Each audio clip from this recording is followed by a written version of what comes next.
Hello and welcome back to my channel. I'm Savannah J. Goins, author of the young adult fantasy novel The Gwythynian, and today I am going to talk about ways to prepare for NaNoWriMo. So NaNoWriMo is National Novel Writing Month, and that is where for the entire month of November, writers all over the world spend all 30 days writing enough words to make 50,000 words by the end. So if you write 1,667 words a day, you will have a 50,000 word rough draft by the end of the month, which is super cool. So I'm going to talk about some ways that I like to prepare for it and some tips that hopefully will help you have a really successful nano this year.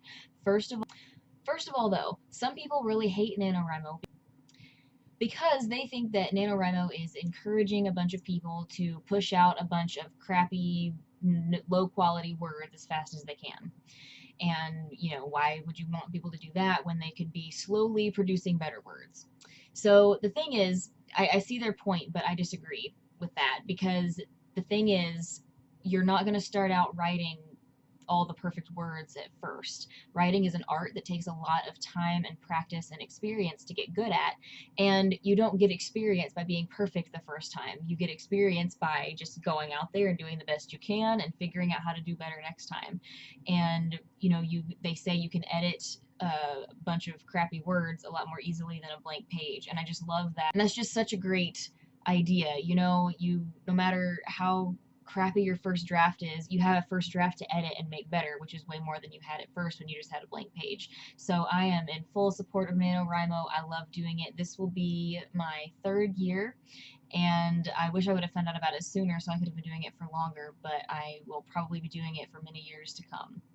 All right, so my first tip is to outline. And before all of you pantsers run away screaming from me, let me just say even a little bit of an outline can help prevent writer's block and help keep you from having to rewrite a ton of stuff because your story went in a totally different direction at the halfway point, and now everything you wrote before that you have to scrap. So I know how fun it is to not know where you're going and just write whatever comes to mind.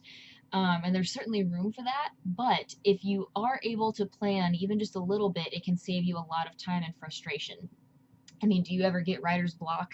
It's really annoying and it's a pain, but if you plan and you know where you're going, it'll be easier for you to figure out what you want to say next. So those are some advantages of having an outline. So I have a video linked below for how to outline a novel that goes into this more in depth, so I'm not going to rehash all of that stuff here, but an outline can definitely help. And even if you don't want to outline just because you don't know how, that video will help explain it some, but it's definitely worth learning. I didn't know how to outline when I first started writing in 2015, when I first started writing seriously, but I've learned a lot about it since, and it has made me write a lot better. So it's definitely worth looking into. Even if you decide you don't like it, you might still learn something from it, so I would give it a try. Tip number 2 is to prepare for extraneous circumstances. So there's this little event you may have heard of called Thanksgiving that happens every November. And, depending on whether you're traveling to go visit family or whether you're in charge of like making the entire Thanksgiving dinner for a whole bunch of people, it might be really hard for you to get in your words on Thanksgiving and the days surrounding it. And if you're going to Black Friday shopping and all that kind of stuff.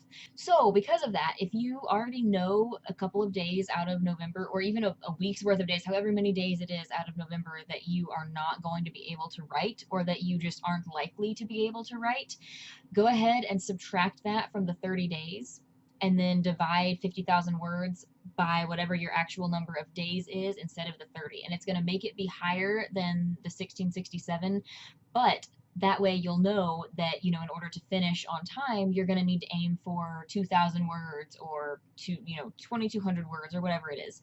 And it may sound a little bit intimidating, but as you practice it, especially as the years go by and you do this a lot, it does get easier to write so many words and it's not so as intimidating. So, and that's certainly not something that you have to do. It's just something to try to help yourself out, as if you really want to finish on time. It's going to be easier if you work ahead a little bit by planning for those days that it's going to be really hard for you to write. If you're still able to write those days and you already wrote ahead, then great. You can give yourself a break if you want it, or you can just keep working and staying ahead and then, end up with more than a 50,000 word rough draft at the end, which would not be bad at all. Number three, more about working ahead. So in the beginning, it is a lot easier, I feel like, than in the end. Once you get about halfway, it starts getting a lot harder. Maybe even before that, depending. But you know, you start out and you're excited. It's a new project. Whether you've got your outline or not, you are just full of all these great ideas, and it just is so much fun. And you may be seeing some people you haven't seen since last year, or meeting new exciting people who are also writers, and maybe you didn't know that there were so many other writers around. It's just really fun to start.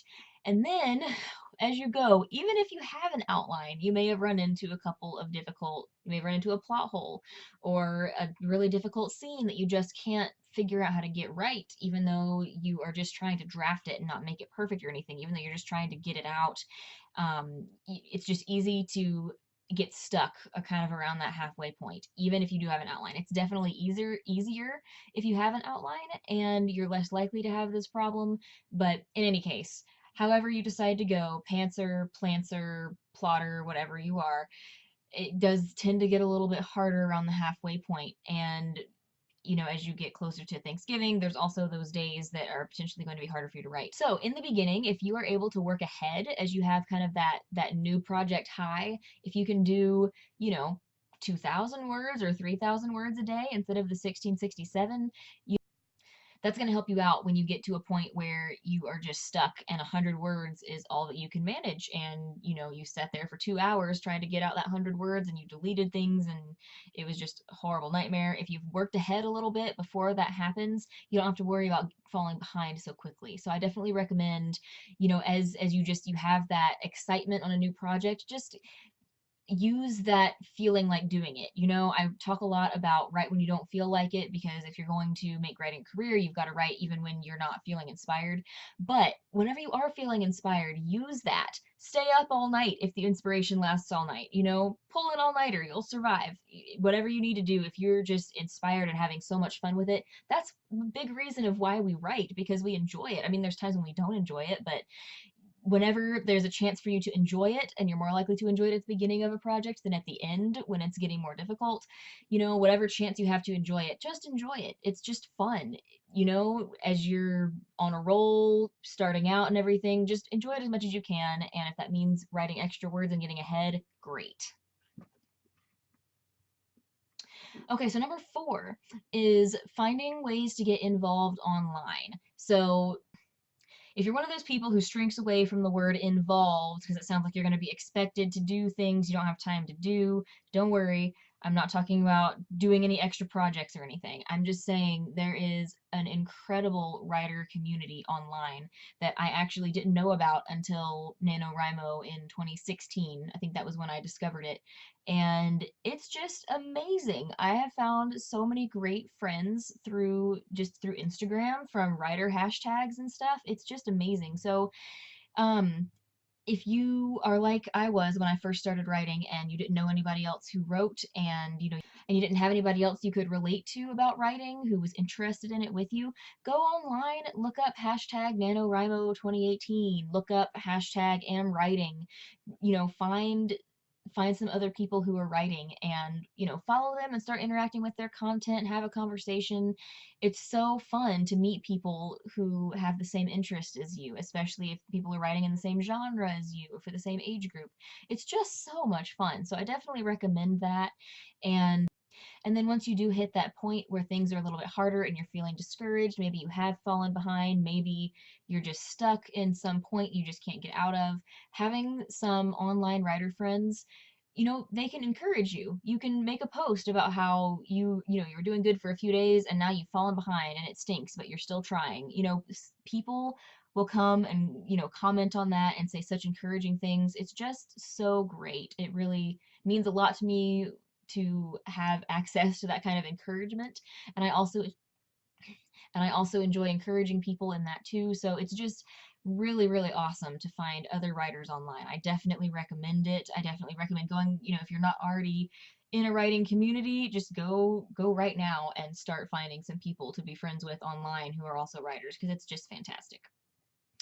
So in addition to that, finding in-person writing groups that are like in your area and local, Those are also just, I can't even say how fantastic those are. Last year in October, right before Nano started, I found a writer group, and somebody said something about it in a Facebook group, and I wasn't really interested in going, but I ended up going for some reason, and I had so much fun and met some great people, and I have met with that same group of people every Thursday night since then.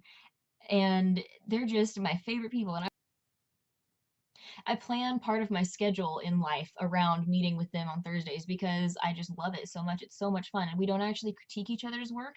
We don't even read each other's work really within the group. We just get together and write, and we talk a little bit in between doing writing sprints. And it's just so awesome. And I always thought that I was an introvert all my life until recently. And a big part of it, I think, is just finding your people. And I've really found my people in that group.